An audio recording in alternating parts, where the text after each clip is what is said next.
তৌসিররা নিজেদের বাগানের আড্ডাখানায় বসে আছে, যেখানে সবসময় আড্ডা দেওয়া হয়। সবাই সোফায় বসে আড্ডায় মজেছে, আর তাদেরই পাশে একটা গ্লাসের কফিনের ভেতর একজন ডাক্তার প্রাণ বাঁচাতে চিৎকার করছে। ডাক্তারের চিৎকার করার কারণ হচ্ছে তাকে কফিনের ভেতর ঢুকিয়ে কতগুলো বিষাক্ত কালাচের বাচ্চা ছেড়ে দিয়েছে তৌসির। সাপগুলো তার কানের ভেতর দিয়ে ঢুকে মগজে চলে গেছে, পায়ে, নাভিতে, গলায়, চোখের ভেতর মারাত্মকভাবে দংশন করতেছে। একসময় দংশনের আঘাত সহ্য করতে না পেরে ডাক্তারটি মারা যায়। এই ডাক্তারকে মারার প্রধান কারণ হলো সে গাদ্দারি করেছে। কি গাদ্দারি? তৌসিরের ওষুধ কোম্পানি আছে। ওর নিজের ব্যবসা বলতে 2টি ওষুধ কোম্পানি আছে, সাথে টাউনে কয়েকটি দোকান। জীবনে যত ছলচাতুরি করেছে তার সব কিছুর মূল মিলিয়ে কোম্পানিগুলো দাঁড় করিয়েছে। তৌসির নিজের বিজনেস এম্পায়ার ধরে রাখতে এক কৌশল নিয়েছে। এই কৌশলটা মেডিকেল এথিক্সকে একেবারে বুড়ো আঙুল দেখায় বলা যায়, কিন্তু মার্কেটে টিকে থাকতে এটি অলিখিত রুলস। শহরের অনেক নামকরা ক্লিনিকের কিছু ডাক্তারদের সঙ্গে ওর ডিল হয়। আপনার পেশেন্ট ভালো হোক বা খারাপ, প্রেসক্রিপশনে থাকবে শুধু আমাদের কোম্পানির মেডিসিন। রিটার্নে প্রতিটা প্রেসক্রিপশনের জন্য আপনাদের দেওয়া হবে মোটা অঙ্কের কমিশন। ডাক্তারের কাছে এটা এক্সট্রা ইনকাম, এক ধরনের গ্যারান্টি বোনাস, কিন্তু এর আসল দাম চুকাতে হয় পেশেন্টকে। পেশেন্ট যখন সরল বিশ্বাসে ডাক্তারের চেম্বারে ঢোকে, তখন তো সে আর জানে না তার জন্য লেখা ওষুধটা তার হেলথ কন্ডিশন অনুযায়ী নয়, বরং ডাক্তারের কমিশন টার্গেট অনুযায়ী। ফলাফল সঠিক ডায়াগনোসিস হওয়ার পরও ভুল বা অপ্রয়োজনীয় মেডিসিন খেয়ে অনেকে রিকভারি হারিয়ে ফেলে, কেউ কেউ আরও খারাপ অবস্থায় চলে যায়। তো এই ডাক্তারও তৌসিরের সঙ্গে এই চুক্তিতেই কাজ করছিল। কিন্তু গতকাল তৌসির জানতে পারে সে শুধু তার কোম্পানির মেডিসিনই প্রেসক্রাইব করেনি, বরং একই রোগের জন্য প্রতিদ্বন্দ্বী কোম্পানির প্রোডাক্টও লিখে দিয়েছে। অর্থাৎ সে এক প্রেসক্রিপশনেই 2 কোম্পানি থেকে কমিশন নেওয়ার গেম খেলছে। এক ঢিলে 2 পাখি মারার কৌশল আর কি। তো কিভাবে তৌসির ডাক্তারের শয়তানি ধরতে পারল? আসলে চুক্তিবদ্ধ ডাক্তাররা আসলেই কোম্পানির মেডিসিন প্রেসক্রাইব করছে কিনা সেটা ট্র্যাক করার জন্য তৌসিরের নিজস্ব এক মনিটরিং টিম আছে। একদম প্রফেশনাল সেটআপ বলতে গেলে। এই টিমের মেম্বাররা শহরের সেই সব চুক্তিবদ্ধ ক্লিনিকের ভেতর ইনফিল্ট্রেট করে রাখে নিজেদের। কেউ রোগী সেজে যায়, কেউ ক্লিনিকের স্টাফ সাজে। তাদের টাস্ক ডাক্তারের চেম্বার থেকে বের হওয়া রোগীর প্রেসক্রিপশনটা এক ঝলক দেখে নেওয়া, বা চুপি চুপি একটা ছবি তুলে কোম্পানির সার্ভারে আপলোড করা। গতকালও এই নজরদারি দল তাদের কাজ করছিল। দিনের শেষে যখন প্রেসক্রিপশনগুলোর ছবি তৌসিরের কাছে পৌঁছায়, তখনই ধরা পড়ে এই ডাক্তারের দ্বিমুখী শয়তানি। এর জন্য তৌসিররা ডাক্তারকে তুলে এনে এমন মৃত্যু দেয়। ডাক্তারকে মরে যেতে দেখে রুদ্র আফসোস করে বলে, ইস, বেচারা মইরা গেল। রুদ্রের কথায় মিনহাজ মামা মদের গ্লাসে মদ ঢালতে ঢালতে বলেন, খানকির পোলারা নিজের অভ্যাসে নিজেরাই মরে। নাজিম চাচা চুপচাপ সিগারেট টানছিলেন, এতক্ষণ কোনো বক্তব্য রাখেননি। তবে হঠাৎ তৌসিরের দিকে তীক্ষ্ণ চোখে চেয়ে বলেন, বাবা তৌসির, তুই এগুলা বাদ দিয়া ভালো হ। তুই বিয়া করছস, সংসার আছে তোর, আর কতদিনই মন্দ কামে থাকবি। নাজিম চাচার কথায় এখানে বসে থাকা সবাই ভিমরি খেয়ে যান। আর খাওয়ারই তো কথা, জিনের মুখে আয়তুল কুরসি শুনে এমনই তো হবে। পাপের বাপ প্রায়শ্চিত্তের জ্ঞান দিচ্ছে। তৌসির নাজিম চাচার কথার তোয়াক্কা না করে তাচ্ছিল্যের সহিত উচ্চারণ করে, মন্দ আছি, মন্দই থাকি, ভালো লোকের আবার বদনাম বেশি। রুদ্র তৌসিরের কথায় সায় দেয়, হক কথা কইছো ভাই। নাজিম চাচা রুদ্রর কথায় মুখ বাঁকান, এই মাদারচোদ, তুই আর ভেলকি মারিস না। রুদ্র নাজেম চাচার রাগ দেখে হাসে, হেসে উদাস হয়ে গেয়ে ওঠে, ভেলকি মারি ছোট চাচার রাগে ফাগুনে। তৌসির ওদের এসব ফাউল ঝগড়ায় মন না দিয়ে নিজের জীবনের কথা চিন্তা করতে থাকে। মাঝে মধ্যে তৌসিরেরও ভবিষ্যতের চিন্তা হয়, কিন্তু এই চিন্তা বেশিক্ষণ স্থায়ীও হয় না। সবাই হাসি ঠাট্টায় মেতে উঠেছে। এরই মধ্যে তৌসির তিক্ত গলায় বলে ওঠে, জীবনটা শেখ হাসিনার মতো হইয়া গেছি রে, যেমনি যাই অমনি বদনামার বিপদ। নুহমান তৌসিরের কথায় উচ্চস্বরে হেসে তাল মিলিয়ে বলে, হাসিনা আপার জীবনটা বর্তমানে মেলা কঠিন। একটাবার ভাবো তোমরা, এমনিতেই এত বিপদ, বিপদরে দূর করতে যে দোয়া পড়ব হেডার নামও ইউনুস। নুহমানের বলা হঠাৎ এমন কথায় অট্টহাসিতে ফেটে পড়ে সবাই। হাসির এই মুহূর্তে রুদ্র ফোন বের করে সবার চোখের সামনে একটা ভিডিও ধরে আর শক্ত সুরে বলে, এই যে এখন দাঁত কেলানি বন্ধ করো, গুলজার তো ভাইরাল হইয়া গেছে, এবার মেয়রের পদ তৌসির ভাইয়ের থাইকা নিয়া না নেয়। তৌসির রুদ্রকে এত সিরিয়াস হতে দেখে তীক্ষ্ণ চোখে চেয়ে ধারণ করে, ইনি আবার ওই সুদানির পোলা বগা হইল। রুদ্র এক্সপ্লেন করে, আরে গতকাল একটা ইন্টারভিউতে ওর বউ কথা কইছিল, তখন ওই সময় ওর বউয়ের বুকের কিছুটা দেখা গেছিল মনে হয়, আর কোন মগা এটা ভিডিও কইরা ভাইরাল কইরা দিছে। ভাইরাল হওয়ার পর ওর বউ লাইভে ওরে লইয়া আইসা কান্নাকাটি কইরা মানুষে নিজের পক্ষে লইয়া গেছে। এখন সবাই সমবেদনা দিতাছে। আজকে টপ সার্চ গুলজার আর ওর বউ।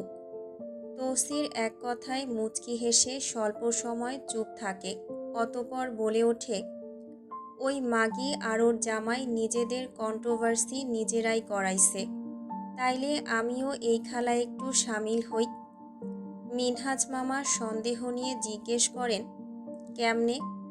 তৌসির কেরামতকে ইশারা করে আর বলে, কেরামত ভিডিও অন কর, খালি আমারে দেখাবি আর সবাই মুখ বন্ধ রাখ। কেরামত কোনো প্রশ্ন না করে ভিডিও অন করে, কারণ সে জানে তৌসির যাই করবে সঠিকই করবে। তৌসিরের পদক্ষেপ ভুল কখনোই হয়নি আর হবেও না। কেরামত জুম করে ভিডিও শুরু করে। তৌসির রুদ্রর দিকে তাকিয়ে ইশারা করে, রুদ্র না বুঝেও মাথা নাড়ায়। তৌসির বলতে শুরু করে, এগুলো আসলে বাজে জিনিস, একজন মহিলাকে এভাবে হেনস্থা করা উচিত হয়নি। আজকালকার মিডিয়ার অবস্থা তো কুকুরদের মতো হয়ে গেছে। এগুলো কেমন নীতি? মানুষ কি করে এমন সিরিয়াস কিছু নিয়ে ইস্যু ক্রিয়েট করতে পারে, জানা ছিল না। এইসব মিডিয়া বয়কট করা উচিত। রুদ্র মাথা ঝাঁকিয়ে দুঃখজনক ভঙ্গিতে উত্তর দেয়, হ্যাঁ ভাই, ঠিকই বলছেন। কেরামত ভিডিও অফ করে দেয়। নুহমান ভ্রুকুচকে জিজ্ঞেস করে, কি করতে চাইতাছো? তৌসির ঠোঁট টেনে তাচ্ছিল্যের হাসি এনে বলে, কেরামত, গুলজারের যেই ম্যানেজার আমাদের হইয়া কাম করে, এই ভিডিও ওরে দিয়া কবি, ছলে বলে কৌশলে যেন ওই মাদার চুত্রে দেখায়, আর বলে যেন ওদের ওই নিজস্ব গুপ্তচর আমার লগে আছে। নাজেম চাচা তৌসিরের মতলব ঠিক ধরতে পারেন না। উনি খানিকটা আশ্চর্য হয়ে জিজ্ঞেস করেন, তোর মতলবটা কি? এই ভিডিও যদি ওরে দেশ, তাইলে ওই সুদানির পোলা এইটারে খারাপভাবে এডিট কইরা মিডিয়ায় দিব, তখন বুঝবিনে বাস কেমন আর কত প্রকার। তৌসির নাজেম চাচার ন্যায় চপাট রাগ নিয়ে চেয়ে বলে, এই সাউয়ার নাতি, বন্ধ কর তোর বগার প্যান প্যান।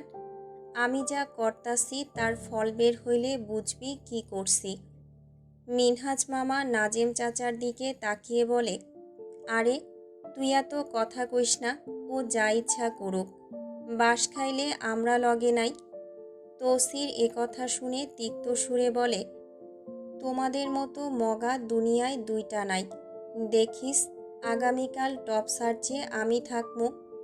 রুদ্র ভ্রু কোচকায়, কেমনে?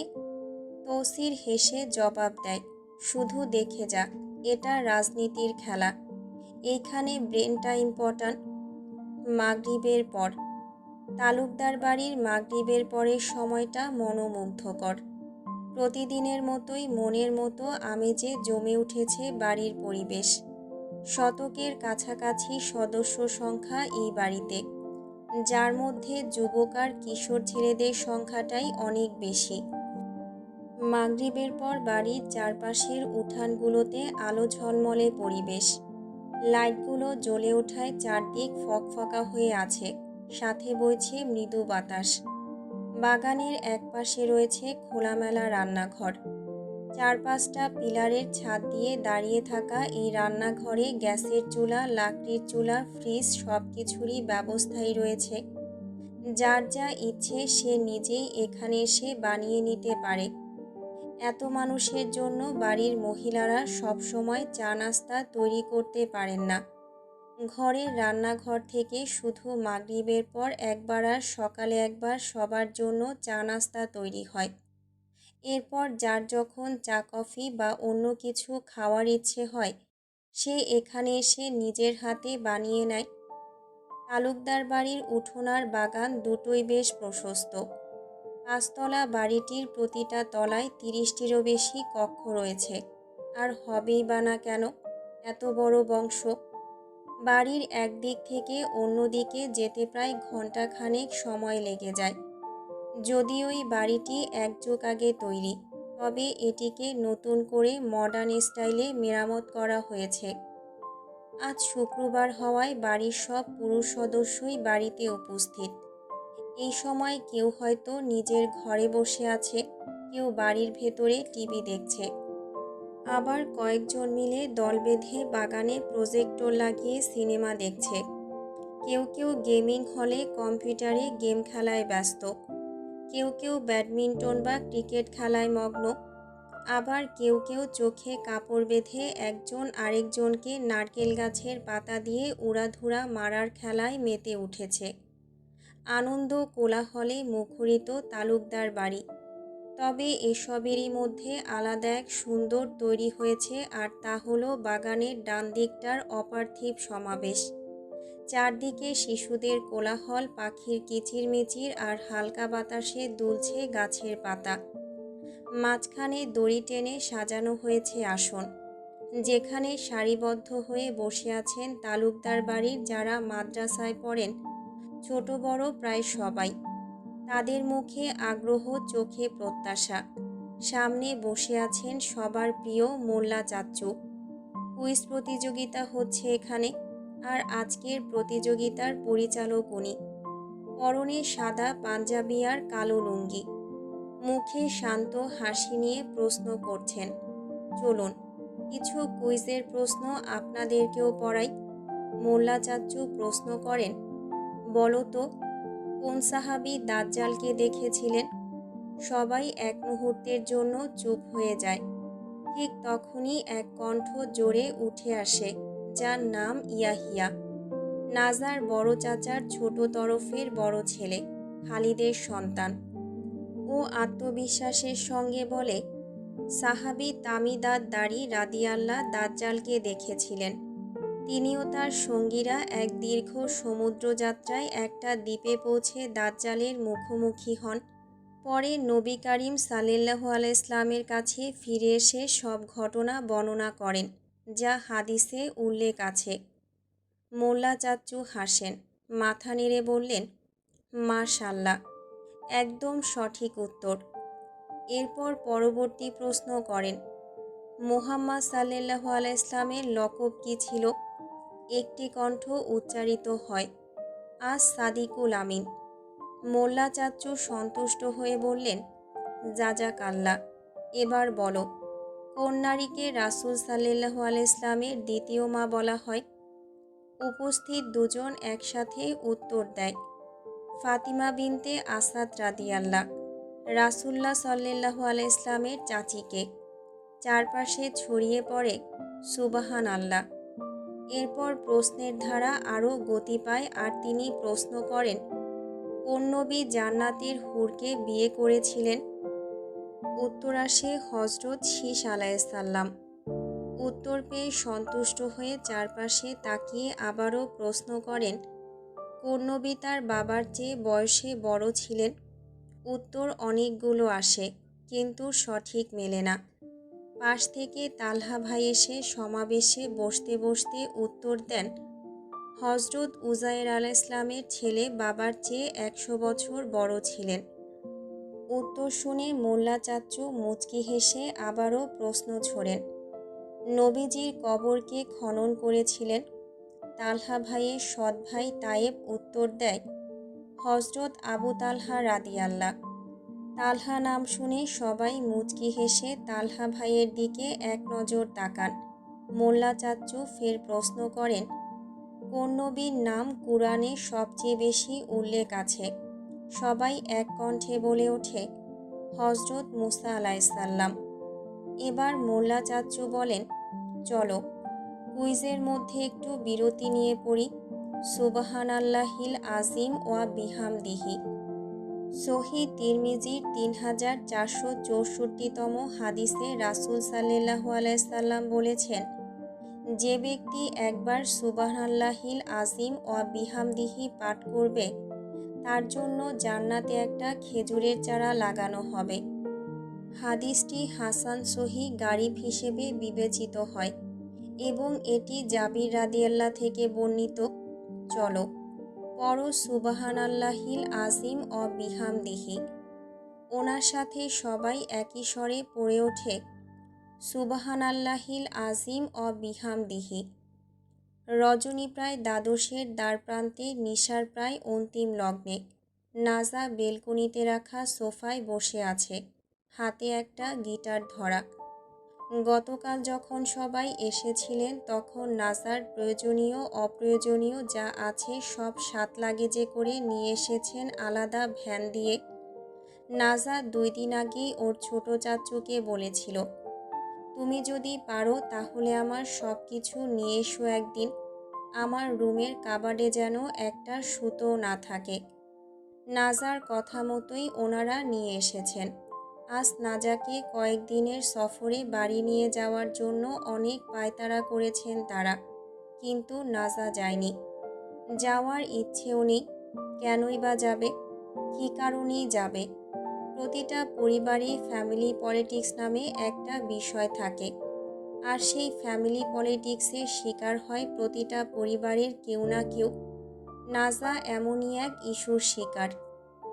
সে মনে মনে পণ করেছে যতদিন তৌসিরের অধীনস্থ রয়েছে ততদিন তালুকদার বাড়ির ফটক পেরোবে না। সিদ্দিক সাহেবও ফোন দিয়ে মিনতি করেছেন, আম্মা আও, ওদের সাথে চইল্লাও, তোমারে দেখিবার লাগি কলিজা শুকাইয়া গেছে। আম্মা আও আগো সাথে চইল্লাও। এই অসহায় মিনতিও নাজার মন গলাতে পারেনি, কারণ সে জানে যে এসব মনের কথা নয়, শুধুই বাহিরে দেখানো প্রেম। নাজার 3টে গিটার আছে, একটা সাহেব ভাই দিয়েছেন, একটা ইকরাব আর একটা তালহা ভাই। এই মুহূর্তে নাজার হাতে যে গিটারটি তা তালহা ভাইয়ের দেওয়া। নাজা গিটারের তারে হালকা আঙুল বুলাচ্ছে আর এক দৃষ্টিতে ফ্লোরের দিকে তাকিয়ে এক ভবনময়ী বেদনার কথা ভাবছে। এই যন্ত্রণার মুহূর্তে হাজির হয় তৌসির। মুচকি হেসে সোফার সামনে রাখা ছোট্ট মোড়ায় বসতে বসতে নাজার দিকে চোরা চোখে চেয়ে বলে, কিতালো আমার ডাকাইতনি, তুমি গানও গাও না কিতা। তৌসিরের ছোড়া ব্যঙ্গবাণীতে নাজা অতিষ্ঠতা অনুভব করে, যাকে বলে বড্ডর চেয়েও বড্ড বেশি অতিষ্ঠতা। গরম চোখে তৌসিরের দিকে তাকায়। তাকানোর উদ্দেশ্য ছিল একটা কড়া কথা বলার, কিন্তু তাকানোর পর সেই উদ্দেশ্যটা গায়েব হয়ে যায়। তৌসিরের মুখের হাসি বরাবরই সুন্দর, শুধু সুন্দর নয়, একদম মন কাড়ার মতো মনোমুগ্ধকর, যাকে বলে তুলনাহীন মুগ্ধতায় পরিপূর্ণ। তৌসির হাসছে, ঠোঁটের কোণ বেয়ে বেখেয়ালি মতে লাল শুরুর মতো পানের পিক গড়াচ্ছে। নাজার কঠিন চোখের চাহনি নরম চাহনিতে রূপ নেয়। তৌসিরকে পান খেতে দেখেনি, তবে জানে যে তৌসির মাঝে মধ্যে পান খায়, তাও চুন জর্দা এগুলো ছাড়া, শুধুমাত্র পান আর সুপারি। তৌসিরের এই পান খাওয়া দেখে নাজার ঠোঁটের কিনারায় এক চিলতে মেকি হাসি ফুটে ওঠে, তাও তার নিজের অজান্তেই। নাজা এটা ঠিকই বুঝতে পারে যে পানের পিক পড়ছে। এই বিষয় তৌসিরের বোধগম্য হয়নি। আজ আবার তৌসিরের পরনে সাদা পাঞ্জাবি আর কালো পায়জামা। একটা হ্যান্ডসাম হ্যান্ডসাম ভাব আসছে তাকে দেখে। নাজাকে মুচকি হাসতে দেখে তৌসির ভ্রু নাচিয়ে জিজ্ঞেস করে, কিতালো, হাসো কেন? এই প্রশ্নে নাজা কি উত্তর দেবে খুঁজে পায় না। তারপরও আলস্য ভঙ্গিতে আলতো গলায় জবাব দেয়, বা আজ তো আপনায় আলাদা আলাদা লাগতেছে। নাজার বলা আলাদা আলাদা কথাখানি বুঝতে পেরে তৌসির মনে মনে একটু খুশি হয়ে অন্তরে বনে, এই সাওয়ার মাইয়ার থেকে তো জীবনেও নিজের প্রশংসা শোনা আমার কাম্য না। কিন্তু তারপরও আলাদা আলাদা বলল, মানে ভালোই বলতেছে। আমার মতো কাউয়ারে যে ভালো কইল এইটাই অনেক। একটু ভাবনি, তাইলে হয়তো ইমেজ নষ্ট হইয়া যাইব। এমনিতেও ইমেজের যে হাল। এই ভেবে তৌসির নিজের ঠোঁটের কিনারে এক তীর্যক হাসি টেনে ধরে। দুই হাত উঁচিয়ে পাঞ্জাবির কাঁধের ভাঁজটা একটু টেনে তুলতে তুলতে ভাব নিয়ে রঙ্গ গলায় বুনে, তা হ্যান্ডসাম লাগতেছে ওইটা কও না কে? আলাদা আলাদা কওয়ার কি আছে? তৌসিরের উচ্চারণ করা বাণী শুনে নাজা বিরক্ত হয় নিজের উপরই। কেন যে মুখ ফসকে বলতে গিয়েছিল, ধ্যাত। বেজায় বিরক্তি গ্রাস করে ওকে। বিরক্তি মেশানো শ্বাস ছেড়ে তৌসিরকে তুচ্ছতাসূচক কণ্ঠে জিজ্ঞেস করে, জীবনে শুনছিলেন কোনো মেয়ের থেকে এই কথা যে এখন আশা করতেছেন? তৌসিরও জবাবে উপহাস মিশ্রিত সুরে শোধায়, আরে কি যে কও না আমার ডাকাইতনি, শুনছি মানে। প্রেমের প্রস্তাব পর্যন্ত দেশে অনেকে। লোক আমি মন্দ হইলেও দেখতে সুন্দর আছি বটে। নাজা এটা শুনে মনে মনে ভাবে, সে তো পাবেনি, চোখে ধরার মতো মানুষ যে আপনি। কিন্তু মুখে ভ্রু কুঁচকে জিজ্ঞেস করে, তাহলে প্রেম করেননি? তৌসির একথা শুনে কিঞ্চিত বিরক্তভাবে বলে, আরে এইসব ফাউল কামে আমার ইন্টারেস্ট ছিল না। কেন ছিল না? তৌসির ক্ষীণ শ্বাস ছেড়ে শুধায়, যুদ্ধে যাওয়া ঘোড়া কি আর বিয়াতে নাচে? তৌসিরের কথার মর্ম বুঝতে পেরে নাজা পিছনে পাশে ঘাড় ঘুরিয়ে এক নজর চেয়ে আফসোসের সুরে বলে, ইস, একটা প্রেম আপনার কপালে জুটলে আমি আপনার কপালে জুটতাম না। সত্যি, আমার মতো কাউয়ার কপালে তোমার মতো রত্ন সমতুল্য ডাকাত কেমনে জুটল, ওইটা আমি নিজেও ভাইবা পাই না। ডাকাত ডাকাত শুনতে শুনতে কান পচে মগজ ধরে যাচ্ছে নাজার। আর মেনে নিতে না পেরে ক্লান্ত চিত্ত হয়ে তেতো স্বরে বলে, আমি কি ডাকাতি করলাম? তৌসির এবার আর প্রতি সময়ের মতো নাজার কথায় তর্কে যায় না। উল্টো তা উপেক্ষা করে বুক চিরে মর্মের ভার নামিয়ে তৃষ্ণার্ত দৃষ্টিতে নাজার মুখ নিরীক্ষণ করে। ইস, ওর মুখ পানে দৃষ্টি নিবদ্ধ রাখতেই তৌসিরের মন মোহান্ধ হয়ে যায়। তৌসির প্রায় ভুলে যায় কোথায় বসে আছে, কি তার করণীয়। নাজার লাবণ্যে তৌসিরের আত্মা তৃপ্ততায় আচ্ছন্ন।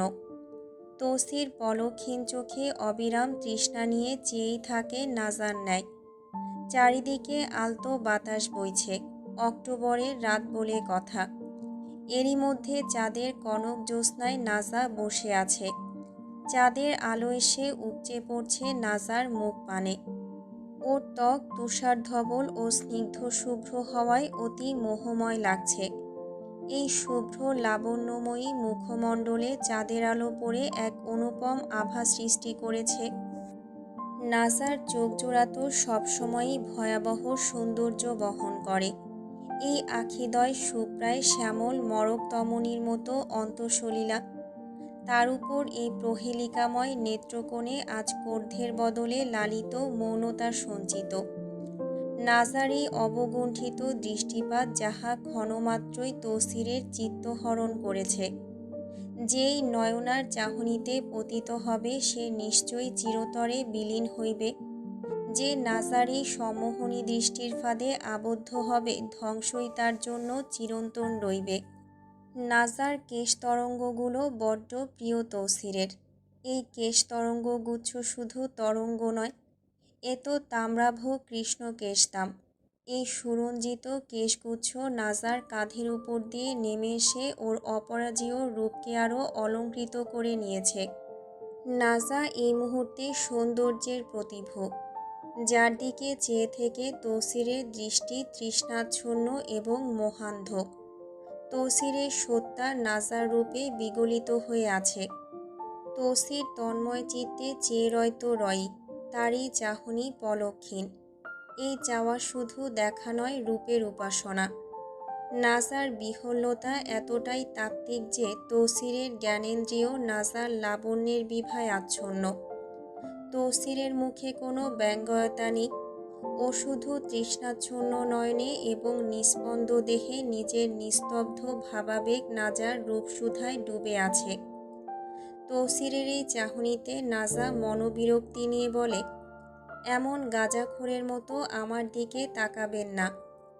তৌসির নাজার কথার জবাবে মৃদু হেসে বলে ওঠে, ধুর বেটি, গাঁজার থেকে তোমার চোখের নেশা আরও বেশি ভয়ঙ্কর। আমার চোখের দিকে তাকাবেন না আপনি। হা, না তাকিয়ে কি আর পারি? সাপের মতো সবুজ তোমার এই চোখ দুইটা মেলা সুন্দর।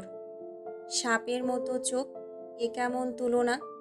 সাপের সবুজ চোখ আছে মানল নাজা, কিন্তু তাই বলে তৌসিরকে এভাবে অপমান করবে? নাজা ধৈর্যচ্যুত হয়ে বলে, আপনি আমাকে সাপ কেন বললেন? তৌসির এদিকে ওদিকে তাকিয়ে আমতা আমতা করে উত্তর দেয়, সাউয়ার মাইয়া, এমনে রাগ করিও না। আমি কইতাছি সাপের মতো চোখ তোমার, সুন্দর আছে এইটাই কইলাম। আপনার বলার প্রয়োজন নেই।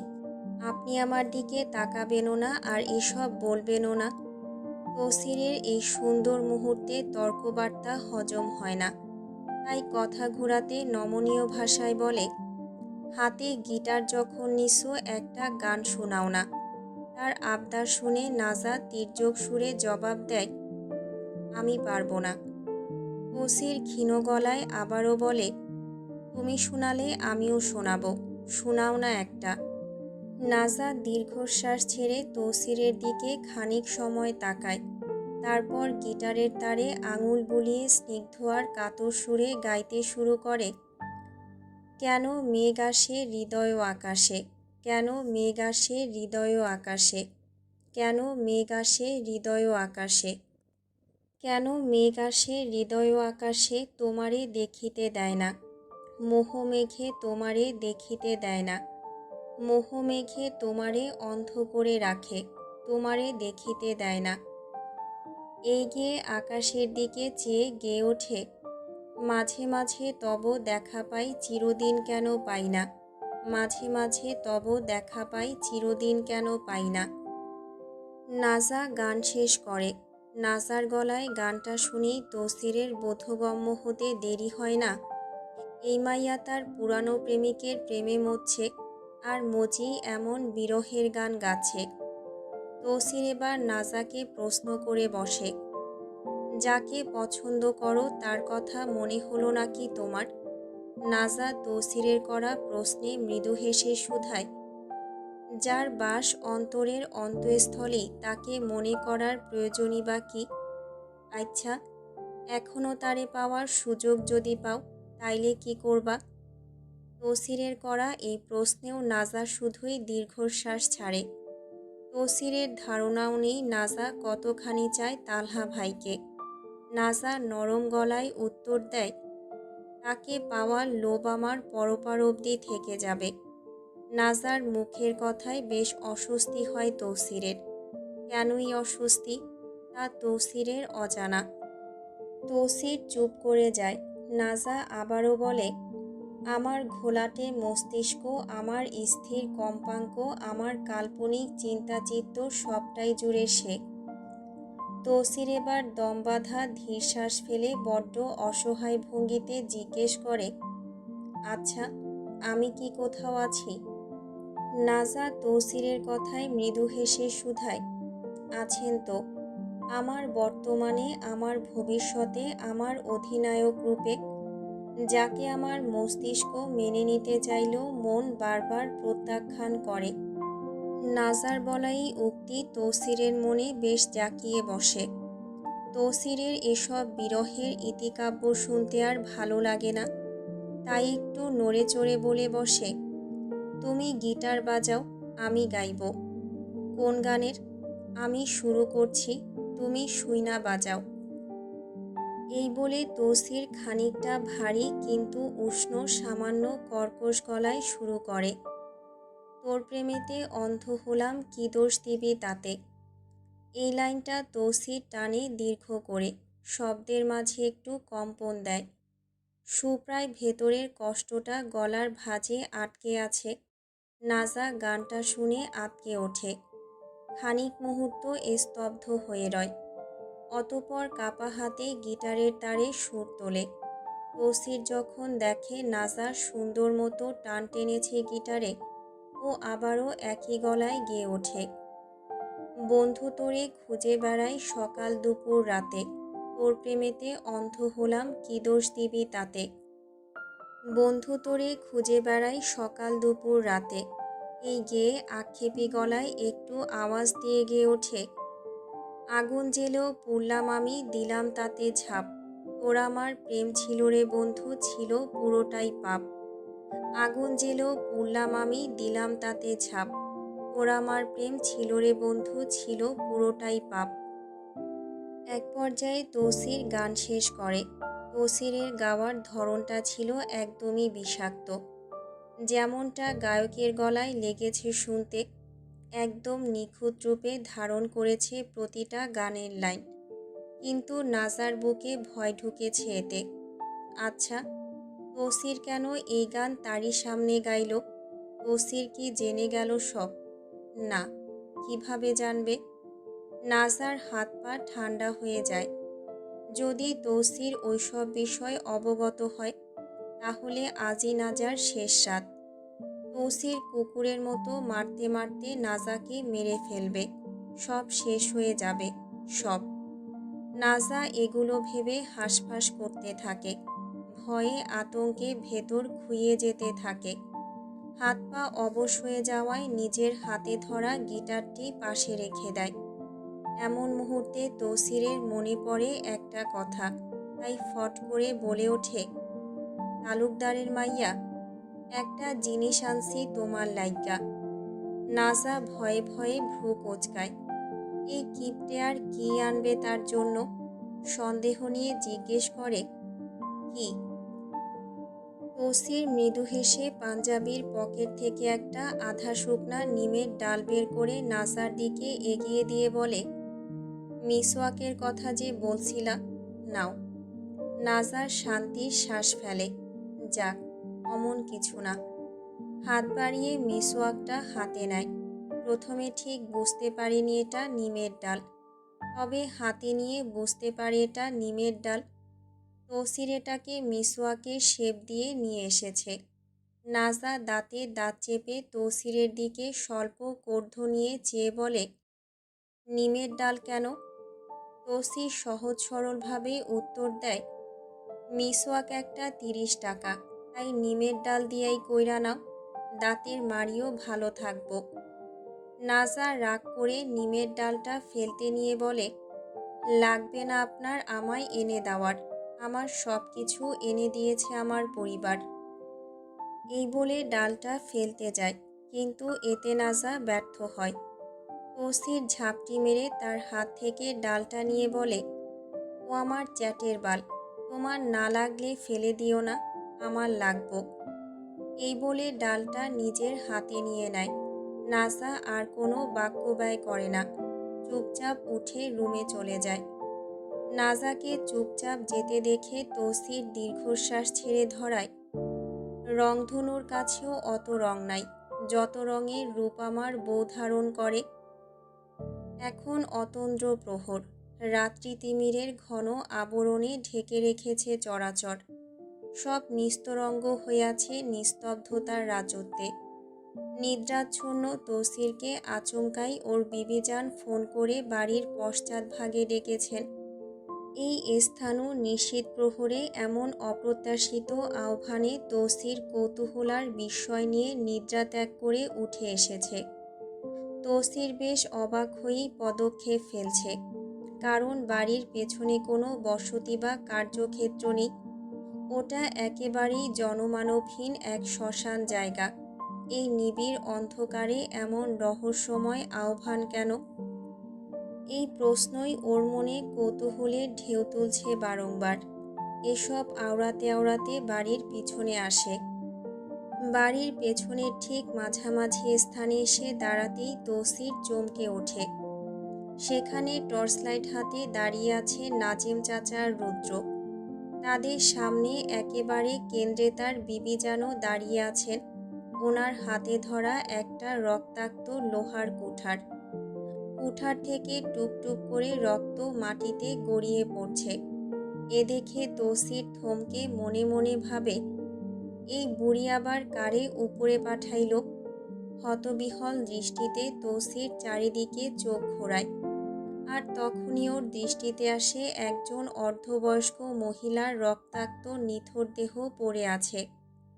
মাথাটি দেহ থেকে বিচ্ছিন্ন হয়ে একপাশে পড়ে আছে, আর দেহখানি পড়ে আছে অন্যখানে।